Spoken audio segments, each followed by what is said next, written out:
Olá amigos, olá a todos, estamos aqui de volta hoje para fazer um breve comentário no livro de Atos, capítulo 2.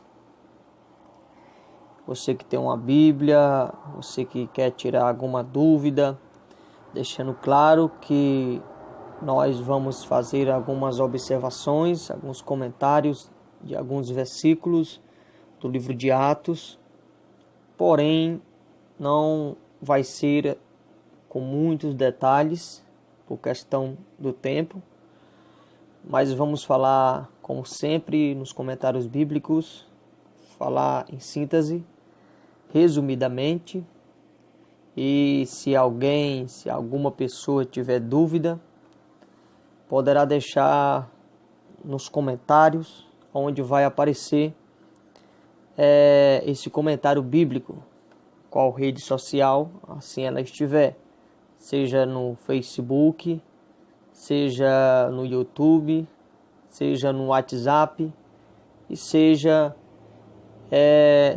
sem ser no mundo virtual, também no mundo real, vamos dizer assim, e poderá ser compartilhado.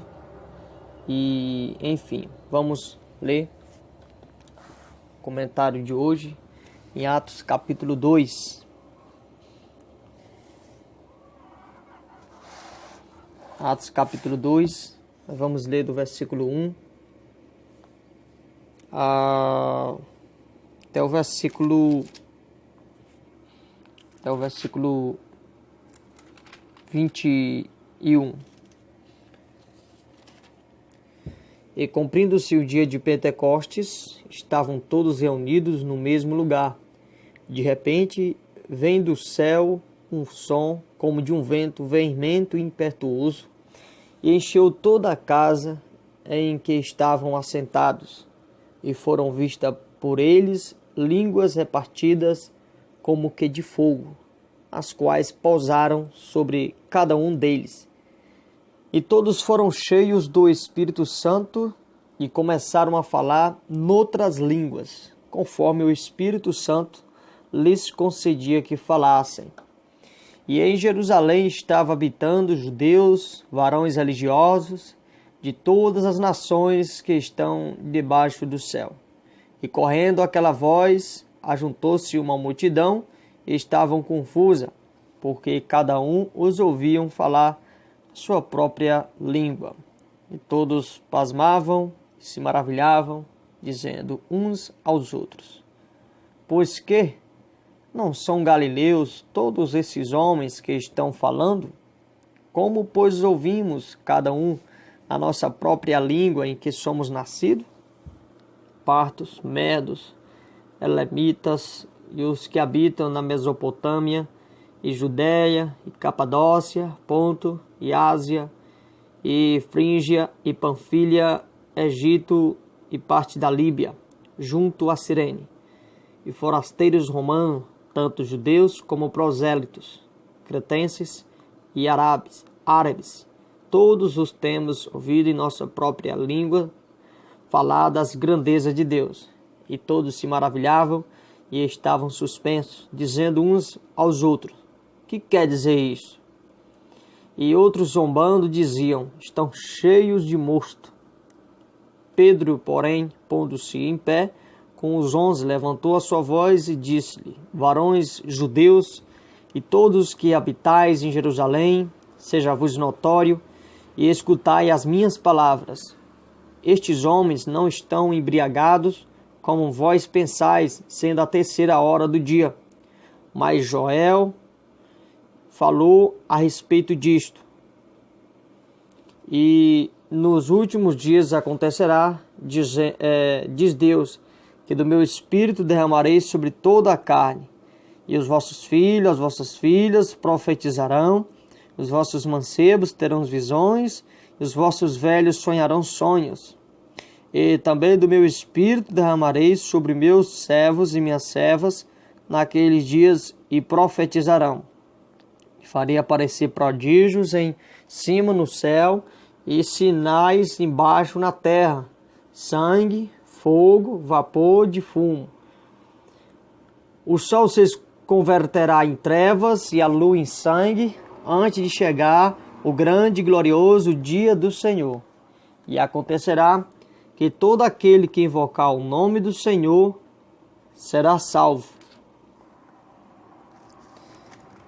Caros amigos internautas, vocês ouvintes, que agora me escuta, não sei qual lugar que você está. Bem, aqui nós temos diante de nós 21 versículos do capítulo 2 de Atos. E o que é sempre enfatizado é a questão das línguas e dos sinais que muitos enfatizam. Principalmente as denominações chamadas pentecostais. Eles pegam muito esses versículos, um desses muitos versículos, e aplicam dentro da realidade deles, as denominações.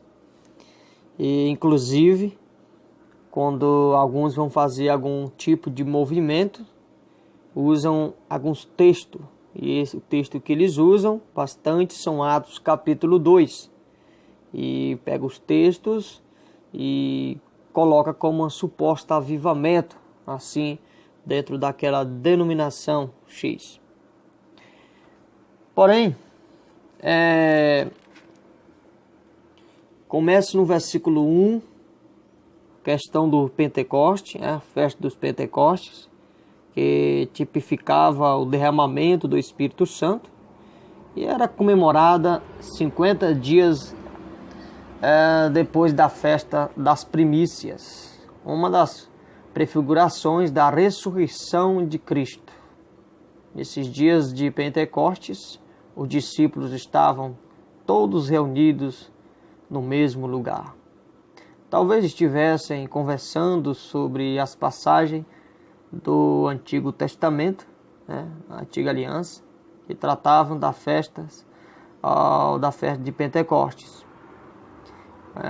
Confira, por exemplo, aí na sua Bíblia, podemos observar Levítico capítulo 23, fala sobre essa questão, bem interessante.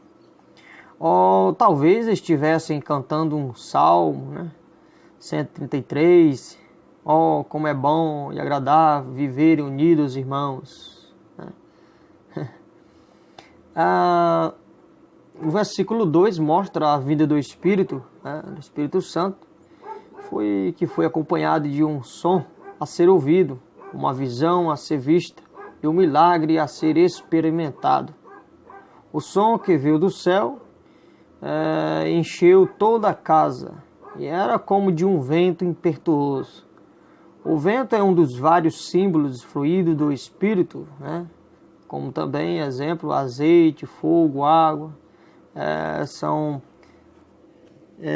figuras, tipos do Espírito Santo, símbolos, que representam seus imprevisíveis, suas características, movimentos soberanos. O versículo 3 vai mostrar aqui a visão foi assumida aqui uma visão de língua como que de fogo, distribuída entre os discípulos, que pousou sobre cada um deles. Eu não vou entrar em detalhes sobre essas questões aqui, são um comentário superficial, porque tem outros comentários, outras questões que vamos comentar nesse capítulo 2 de Atos dos Apóstolos.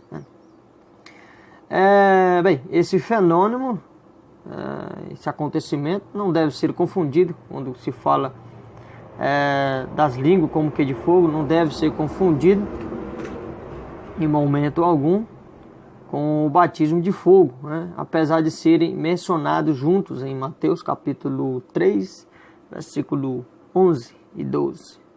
Também em Lucas, nesses livros sinópticos, Lucas capítulo 3, versículo 16 e 17. Muitas pessoas confundem o batismo com fogo. O batismo do Espírito Santo e o batismo de fogo são dois acontecimentos distintos. É bom lembrar isto, é bom destacar essa questão, e desmistificar muita coisa que está acontecendo dentro dos movimentos do mundo religioso. O primeiro é um batismo de bênção, que fala do batismo do Espírito Santo, né? Que introduz o indivíduo, o salvo, na esfera do corpo de Cristo, a partir do momento que ele crê. E o batismo de fogo, que é o segundo, é um batismo, fala sobre julgamento. O primeiro diz respeito aos cristãos e o segundo aos incrédulos. O primeiro encheu os cristãos do Espírito e de poder e formou a igreja, como nós lemos aqui. O segundo destruirá os incrédulos. Ao se dirigir a um grupo misto, constituído de arrependidos e impenitentes, capítulo 3, versículo 6 e 7, João Batista afirmou que Cristo o batizaria com o Espírito Santo e com fogo, né? Capítulo 3, versículo 11 de Mateus. Ao falar, João Batista, ao descrever apenas aos verdadeiros arrependidos, capítulo 1, versículo 5 de Mateus, Marcos, né? Ele declarou que Cristo batizaria com o Espírito Santo, né? Em Marcos capítulo 1, versículo 8. O que significa? Então, que as línguas, como de fogo, mencionada em Atos capítulo 2 e 3, sem dúvida, as línguas se referem ao falar e provavelmente ao dom miraculoso de falar outras línguas, concedida aos apóstolos nessa ocasião. Sobre a questão do falar em línguas, vou deixar aqui na descrição deste vídeo estudos sobre as línguas estranhas, né? Se assim podemos classificá-los como línguas estranhas, né? Ou outras línguas. Aí alguns links que você poderá assistir alguns vídeos e ver alguns estudos sobre essa mesma questão. O fogo aqui que aparece em Atos capítulo 2 pode se referir ao Espírito Santo como fonte desse dom e descrever a pregação ousada e fervorosa subsequente a esse acontecimento. A ideia de pronunciamentos fervorosos parece particularmente apropriada, pois uma vida cheia do Espírito é caracterizada pelo fervor e resulta inevitavelmente em um testemunho, né? Não só barulho, mas um testemunho eficaz, como foi nos primeiros cristãos, nos primeiros salvos.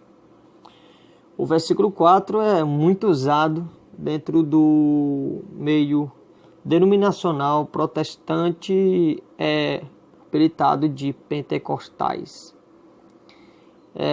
que fala no milagre experimentado em Pentecoste. Os discípulos ficaram cheios do Espírito Santo e passaram a falar noutras línguas. Como já falei, tem um estudo aí abaixo, alguns links, falar mais apropriadamente sobre essa questão. Vou só traçar algumas coisas aqui, comentando sobre essas considerações, quando fala do Espírito Santo. Bem, até então o Espírito de Deus havia estado com os discípulos, mas agora ele passa a habitar dentro deles, né? Um derramamento cheio. Capítulo 14, 17 de João. Assim, esse versículo marca um ponto crítico na relação entre o Espírito e a humanidade. No Antigo Testamento, o Espírito era derramado sobre as pessoas, mas não habitava dentro delas de forma permanente. Salmos, capítulo 51, versículo 11. A partir de Pentecostes, o Espírito de Deus passou a habitar nos salvos em caráter permanente. Ele veio para ficar. João, capítulo 14, versículo 16. 16. Em Pentecostes, o Espírito Santo não apenas veio habitar nos salvos, mas os encheu. O Espírito de Deus veio habitar em nós a partir do momento em que somos salvos. Mas a fim de sermos cheios do Espírito, precisamos estudar a palavra, dedicar tempo à meditação, à oração e viver em obediência ao Senhor, né? Se nós tornássemos cheios do Espírito de uma hora para outra, a exortação enchei-vos do Espírito seria desnecessária lá em Éfeso capítulo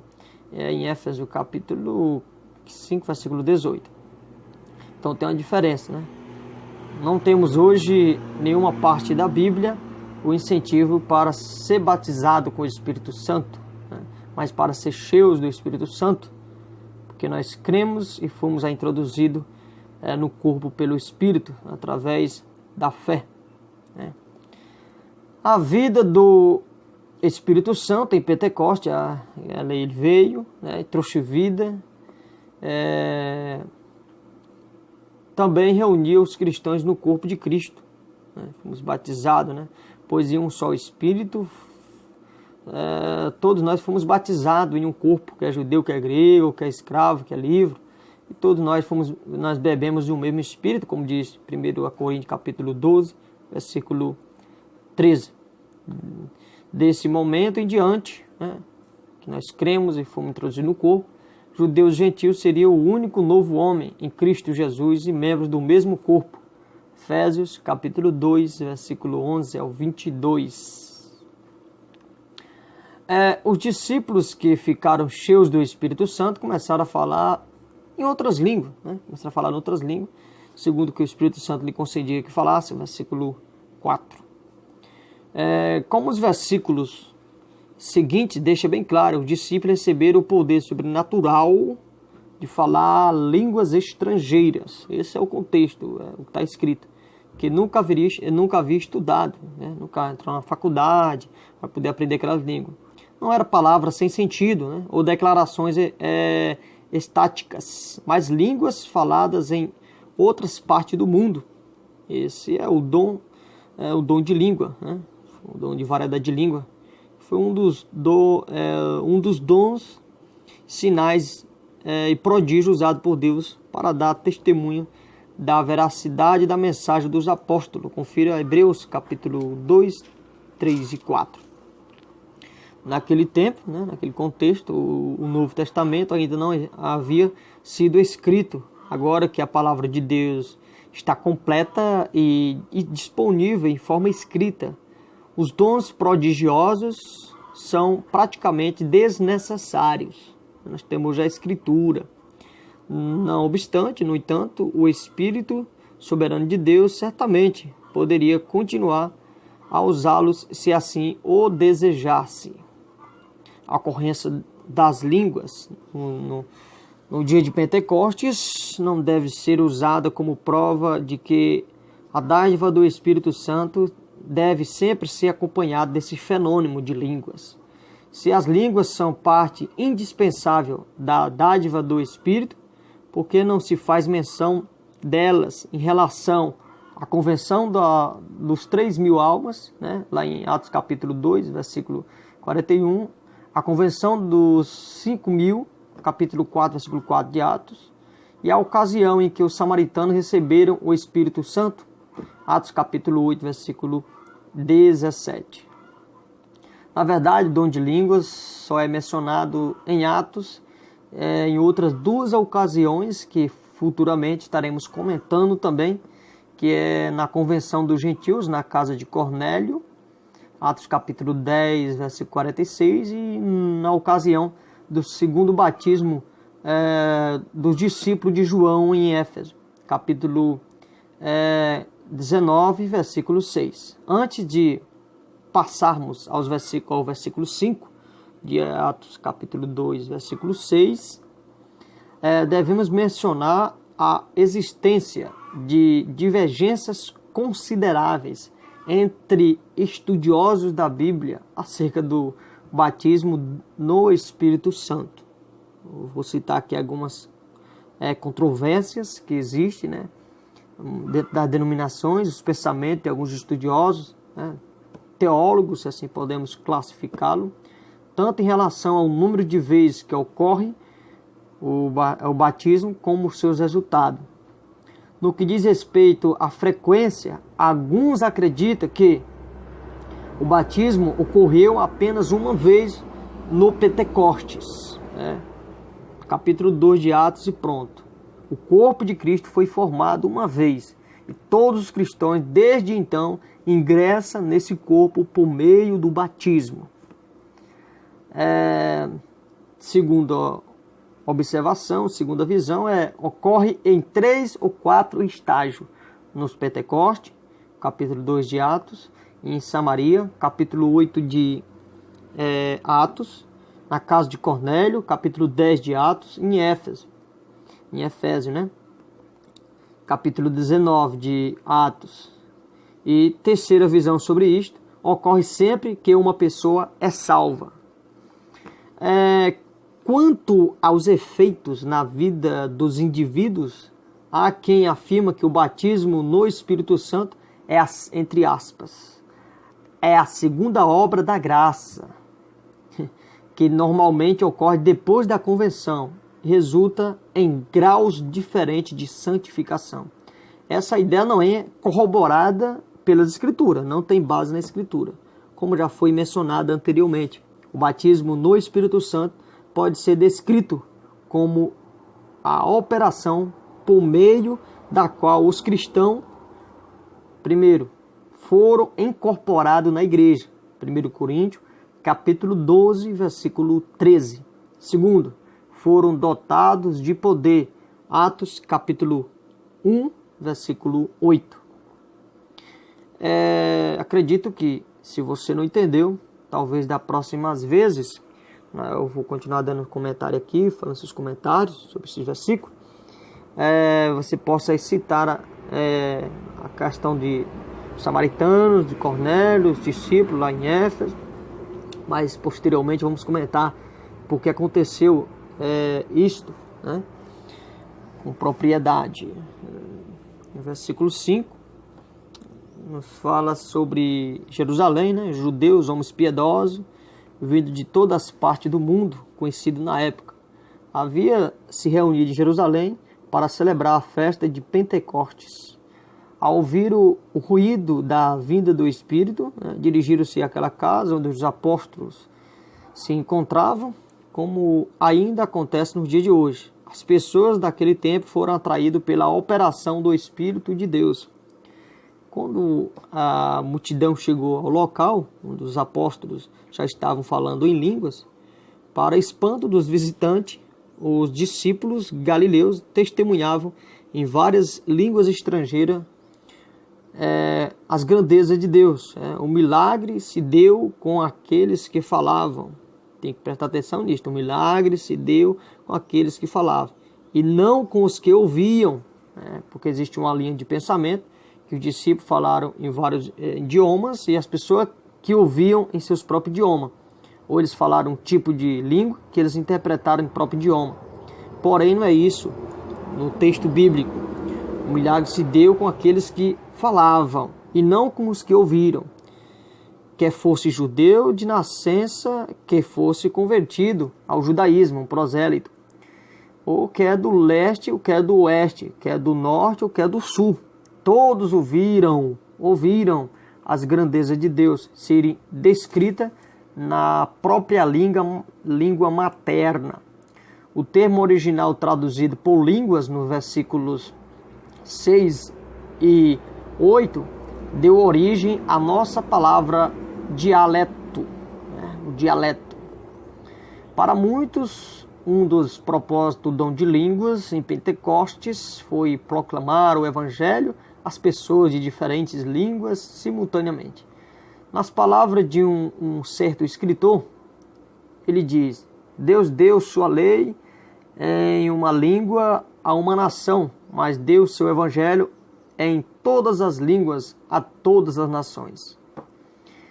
É interessante refletir que o texto, porém, não corrobora essa afirmação, pois ao falar em línguas, os discípulos estavam declarando as grandezas de Deus. Capítulo 2, versículo 11 de Atos. Essa ocorrência foi um sinal para o povo de Israel 1 Coríntios, capítulo 14, versículo 21 e 22. E o seu objetivo, né, a língua ali, era provocar admiração e espanto. Em contrapartida, Pedro pregou o evangelho numa língua compreendida por todos os presentes ou pela maioria deles. Os visitantes, porém, reagiram de forma diferente. Alguns demonstraram grande interesse, enquanto outros acusaram os apóstolos de estarem embriagados.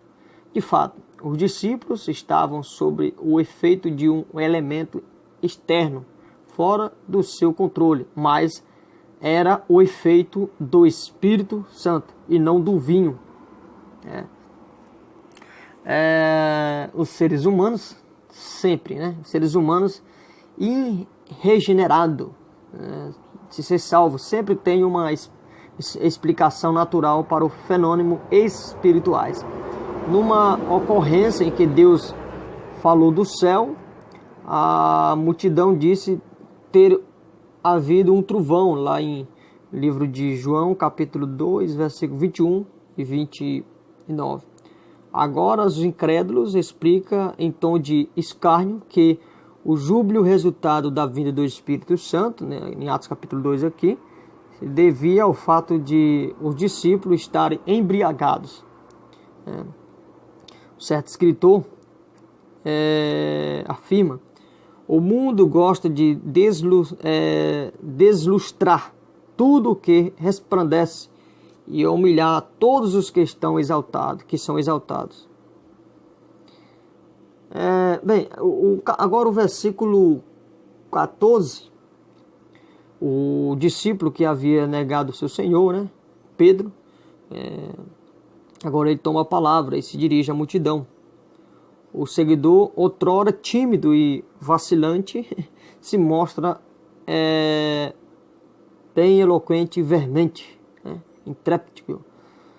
Pentecostes havia provocado uma transformação, aquele poder vindo do Espírito sobre ele tinha transformado Pedro. Pedro estava cheio do Espírito Santo. É bom notar também que Pedro não pulou pelo chão, rolou pelo chão, ficou saltando. Não, aqui ele se pôs em pé, e falou a palavra. Em Cesareia de Filipe, Jesus havia prometido dar a Pedro a chave do reino dos céus. Mateus capítulo 16, versículo 19. Em Atos capítulo 2, vemos o apóstolo usando essas chaves para abrir a porta aos judeus, assim podemos dizer, no versículo 14. E posteriormente, no capítulo 10, aos gentios, lá na questão da casa de Cornélio. O versículo 15, que fala que Pedro começa a explicar que os acontecimentos extraordinários daquele dia não era consequência de embriaguez de vinho, ou algum tipo de bebida alcoólica ou fermentada.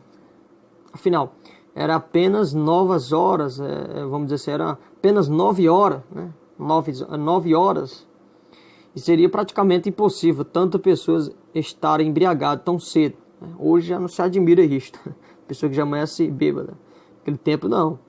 Além disso, desse texto que eu acabei de falar aqui, comentando, aos participarem de cultos na sinagoga no dia de festa, os judeus se abstinham de bebida, de comida e de bebida até às 10 horas, um tipo de jejum, ou mesmo até o meio-dia, dependendo do horário em que o sacrifício diário era oferecido.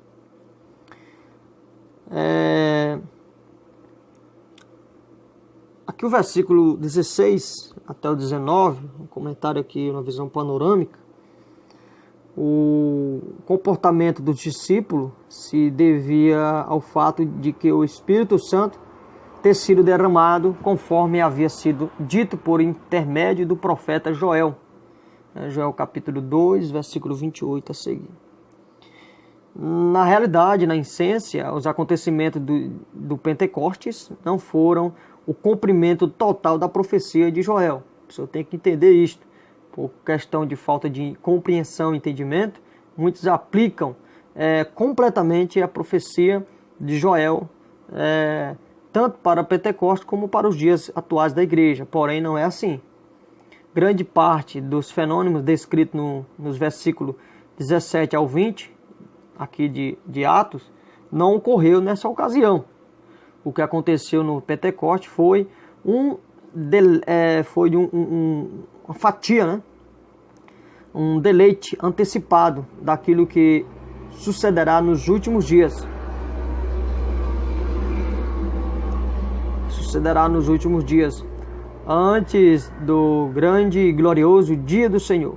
Se Pentecostes cumpriu a profecia de Joel, qual a necessidade da promessa feita posteriormente do capítulo 3, versículo 19, de que se a nação se arrependesse e Israel recebesse aquele a quem havia crucificado, ele voltaria e traria o dia do Senhor? Vocês não teriam nenhum anexo, né? Tinha se cumprido completamente.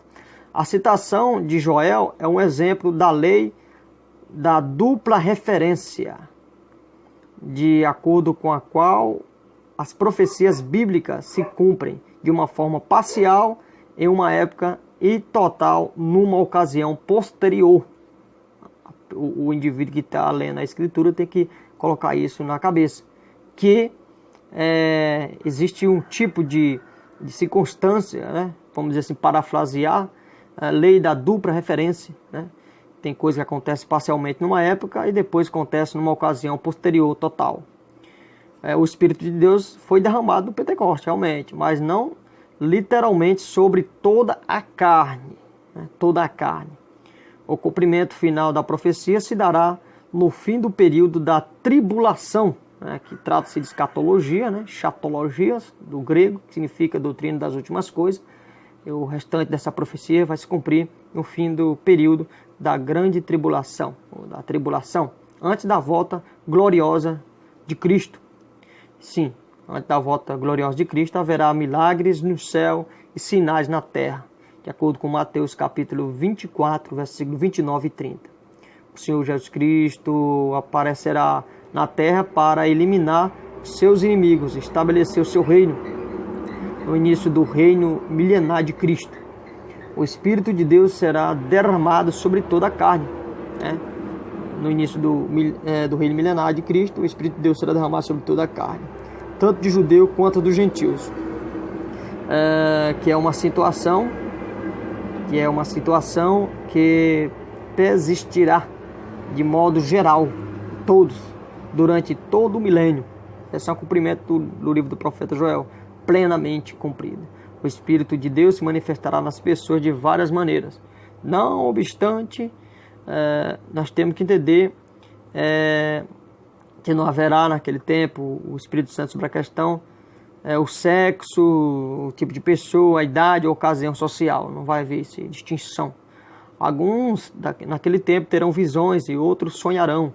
Uma situação em que sugere a recepção de conhecimento. Outros ainda profetizarão, ou seja, passarão esse conhecimento adiante. A tônica será sobre os dons de revelação e comunicação. Tudo isto que eu acabei de comentar com vocês, com relação ao versículo que se fala do capítulo 2, a questão de Joel, do versículo 17 ao 20 de Atos, tudo isto ocorrerá plenamente cumprido no tempo descrito por Joel como os últimos dias, do versículo 17 do capítulo 2 de Atos, que trata-se, obviamente, de uma referência aos últimos dias de Israel e não da igreja. E o versículo 20, de acordo com a profecia, os sinais sobrenaturais do céu ocorrerão antes que venha o dia do Senhor. Nesse contexto, o dia do Senhor se refere à sua volta à terra para destruir os seus inimigos e reinar em poder e grande glória. Versículo 21, Pedro encerra a citação de Joel com uma promessa: todo aquele que invocar o nome do Senhor será salvo. Eis as boas novas para todas as eras. a salvação oferecida a todos os povos com base na fé no Senhor Jesus Cristo. O nome do Senhor Jesus Cristo é uma expressão que abrange tudo que o Senhor é. Assim, invocar o seu nome é invocar o Senhor como verdadeiro objeto da fé e único meio de salvação. Por hoje é só isto. Até o próximo comentário bíblico. Quem vos fala, tenho o prazer de vos falar, é seu amigo Daniel Duarte. Olá,